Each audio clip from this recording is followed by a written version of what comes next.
Hello, this is psychologist Yulia Latunenko with you, and today we have a very interesting topic about intimacy.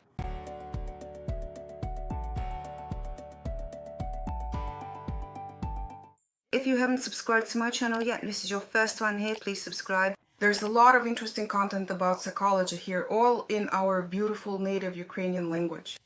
Also, don't forget to like this video, and your comments are very important. What do you think about intimacy?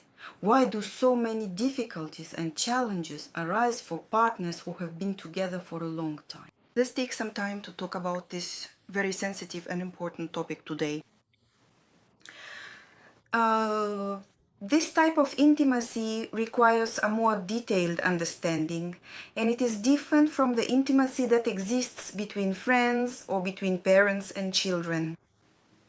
This type of intimacy consists of several levels of contact between partners.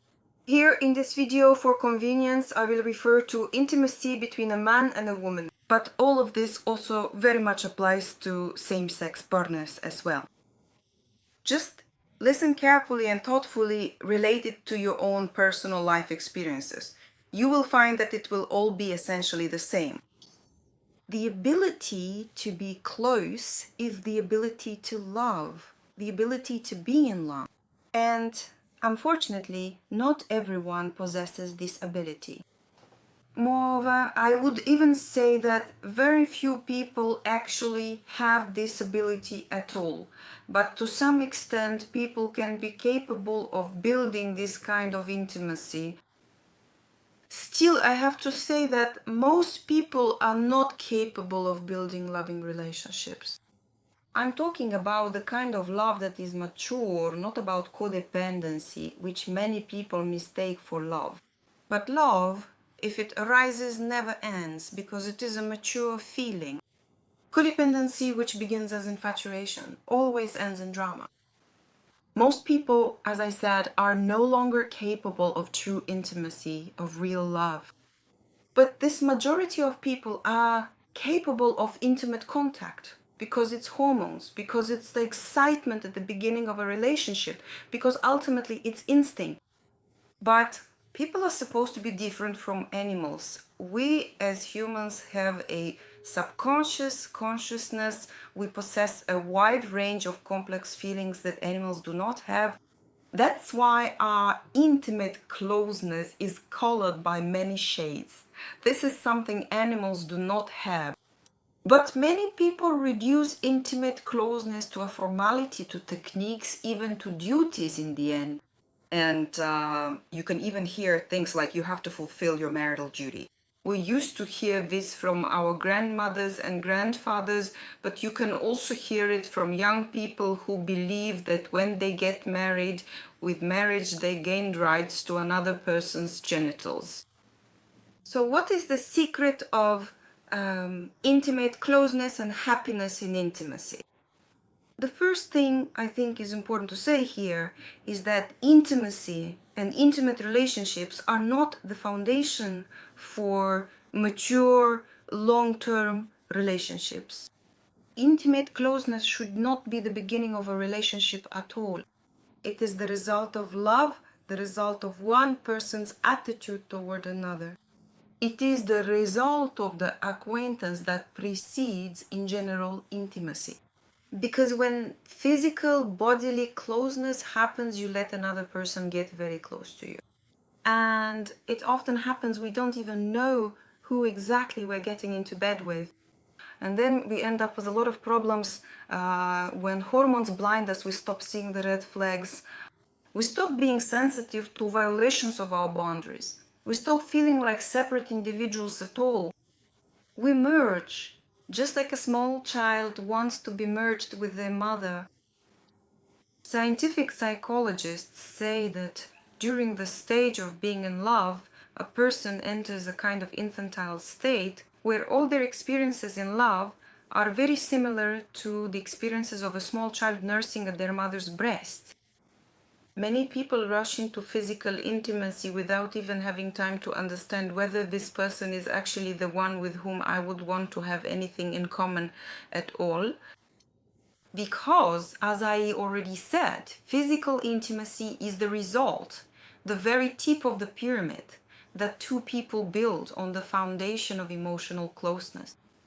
But you still have to reach emotional closeness, because before that comes a period of getting to know each other, a period of discovery.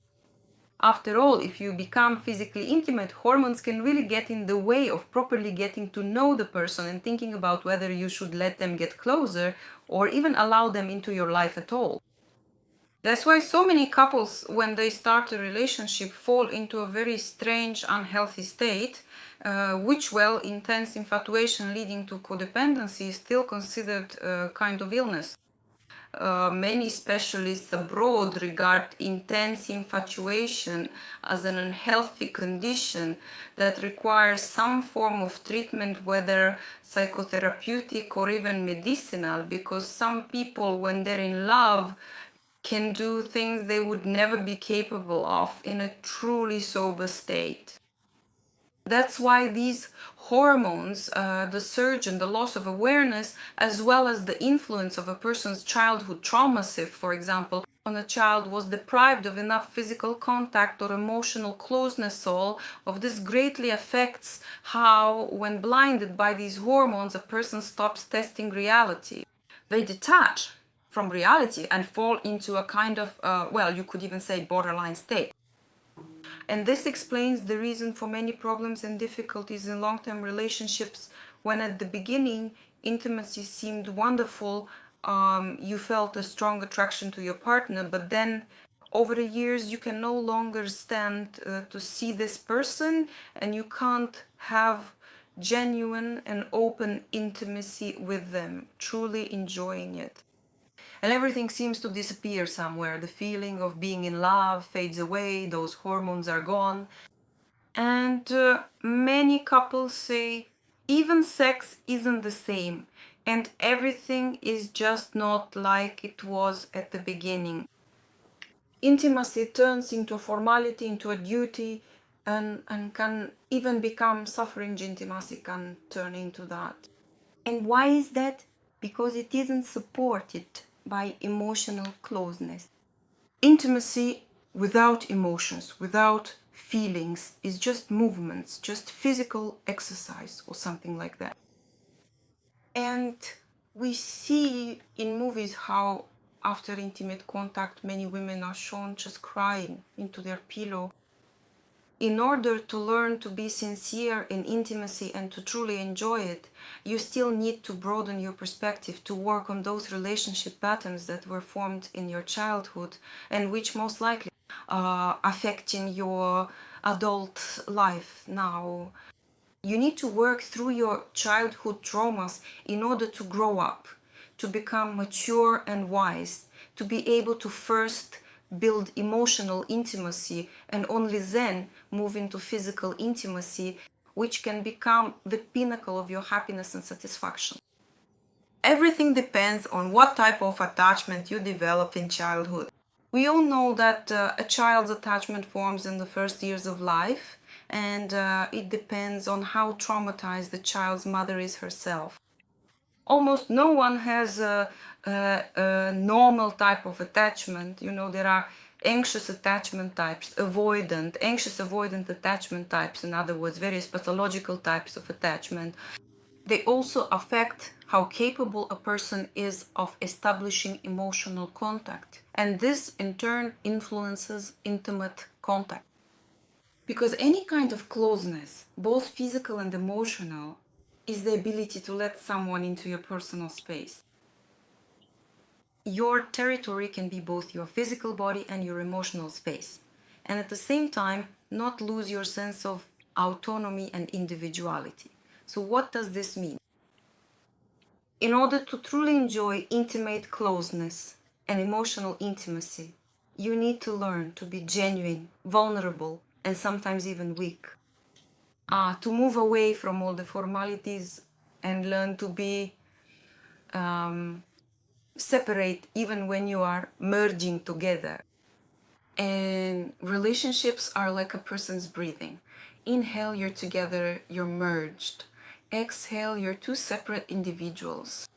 It's not a static state where people enter a relationship, take a breath, merge together, and then forget to come out of it.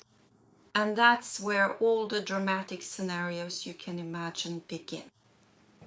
Because two children who crave merging and who don't feel their own boundaries are simply incapable of building mature, healthy relationships. But how hard it is to allow yourself such a luxury to be honest and vulnerable in a relationship.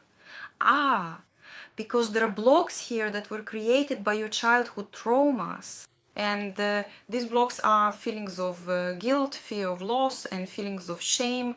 How do I look? And what do you think about me? So intimacy in a couple can be wonderful and of high quality for a long time. But psychological researchers have discovered a phenomenon. When people start dating, they strongly desire stability and reliability. They create families in order to feel protected and stable, to have a partner by their side whom they can rely on.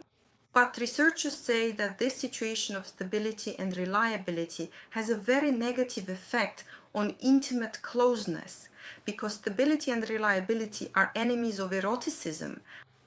But all of this is only true for people who suffer from codependency. For people who do not grow and do not work through their childhood traumas, if a person's consciousness is asleep, the subconscious takes control. So what should we do? Develop, and develop again. Our resources are given to us for growth, not just so we can eat, sleep, and have, well, not very good intimacy. We need to expand our field of consciousness because our childhood traumas create critical gaps. When we fall into a trauma, we lose touch with reality. We slip into those experiences that already happened to us when we were little. A person always chooses what is familiar to them. Even the feelings that are most familiar to a person, they choose to experience at one moment or another. And there can be too many triggers that make you fall into your childhood trauma.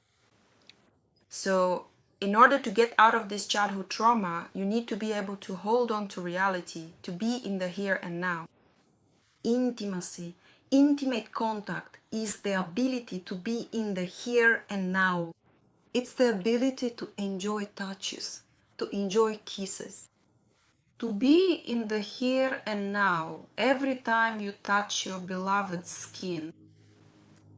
Because true intimate contact is like a new story.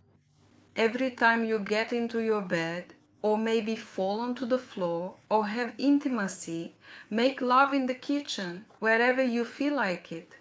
It's a new story every time. It's like a shared dance, like a drawing created by two people together. It's like a song you sing together.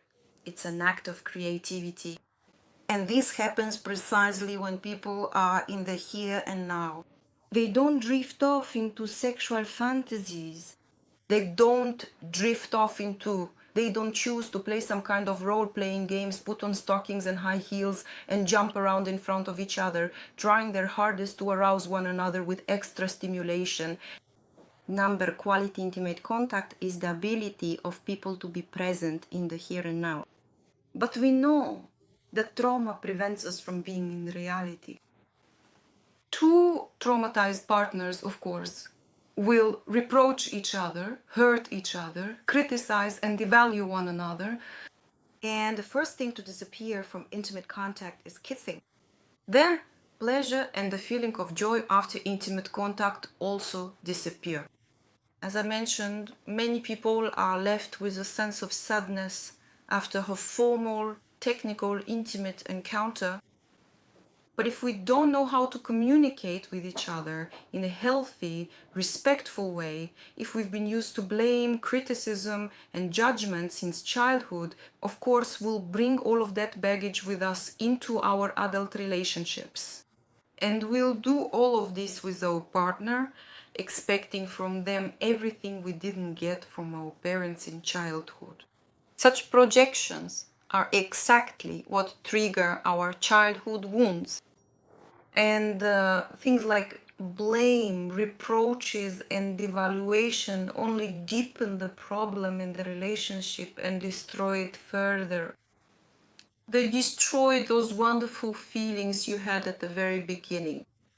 You cling to your memories of how things were in the first months or maybe even the first year of your relationship, but all of that becomes just memories because your childhood traumas take over and start controlling your life. This needs to stop because intimacy is a tremendous resource in a person's life. And I'm not just talking about young people right now. Intimacy should bring you joy, satisfaction, elation, and inspiration, not suffering, violence, or tears, as often happens in couples who have been together for a long time and have accumulated many grievances and problems that they just sweep under the rug. And if you haven't subscribed to my chat channel yet, to my YouTube channel, please do subscribe. Don't forget to please like this video and kindly write in the comments below what your honest thoughts are. Should a new relationship truly start with physical intimacy? Or should you wait a little and see who is in front of you after all?